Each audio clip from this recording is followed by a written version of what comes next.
Christophe, justement, nous sommes en 2015, Oui. c'est les 30 ans de l'appellation Oui, Coteaux du Languedoc, oui, auquel ton père a participé très activement. oui, Et donc, toi, tu es président de la CLAP, oui. qui va avoir bientôt son appellation. Mhm. Et ton sentiment sur ces 30 ans de l'appellation de Coteaux du Languedoc, quel est-il au regard du passé et si on se projette dans l'avenir? Ben moi, je suis déjà, je suis un vrai pur produit des 30 ans des Coteaux du Languedoc, parce que moi, en 85, j'avais 20 ans, quand on passe en AOC. De l'âge de 15 ans à l'âge de 20 ans, j'ai travaillé au premier hôtel des vins, puis après un peu dans les promotions des vins des Coteaux du Languedoc. Puis après, je suis devenu vigneron. Aujourd'hui, 30 ans après, je me dis quand même que on a fait un chemin en 30 ans qui est quand même phénoménal.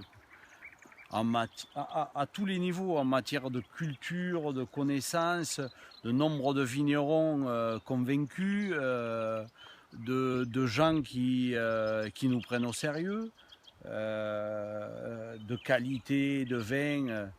Voilà, moi j'ai tenu le stand des Coteaux du Languedoc en 87, je pense.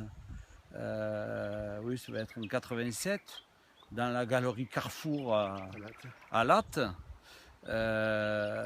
Bon, le vin le plus cher que j'avais à la gamme, je me rappelle, dans la gamme, il devait faire 21 ou 22 francs. Il y avait quelques noms déjà dont on parle encore maintenant et qui sont des grands représentants de l'appellation, mais le niveau qualitatif moyen était correct, c'était bon, mais il n'y avait pas la profondeur, la complexité, la capacité de vieillissement qu'il y a aujourd'hui, même s'il y avait de très belles choses déjà. Donc ouais, il y a un chemin parcouru énorme. Et qu'est-ce qui nous manque? Je ne sais pas s'il nous manque quelque chose. Je pense que ce qui nous manque, c'est peut-être une reconnaissance encore plus importante de la part du grand public. Moi, je sais que ça me fait toujours tout drôle quand il y a des gens qui viennent acheter du vin et qui me disent « Ah, mais c'est vrai que Languedoc, vous avez fait des progrès ces dernières années. » Ça fait 25 ans que j'entends ça.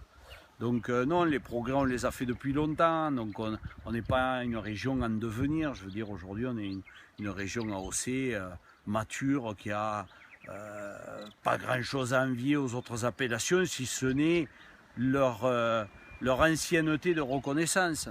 Mais aujourd'hui, on a tout pour réussir. On a les vignerons, les terroirs, les domaines, les infrastructures, les gens qui nous entourent, les gens qui nous diffusent, que ce soit dans la région ou ailleurs. Peut-être d'être pris encore un petit peu plus au sérieux, qui est peut-être un petit peu plus d'unité aussi languedocienne.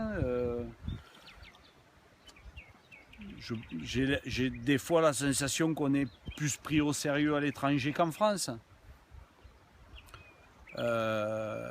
D'où le niveau de vente-export de la plupart des grands vignerons ou des vignerons anciens du Languedoc.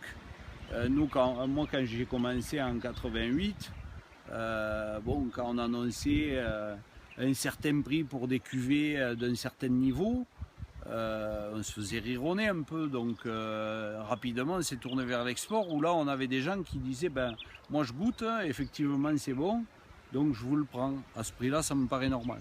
Aujourd'hui, les choses ont évolué, encore un peu plus, mais il y a encore peut-être un peu de gens à convaincre. Ouais.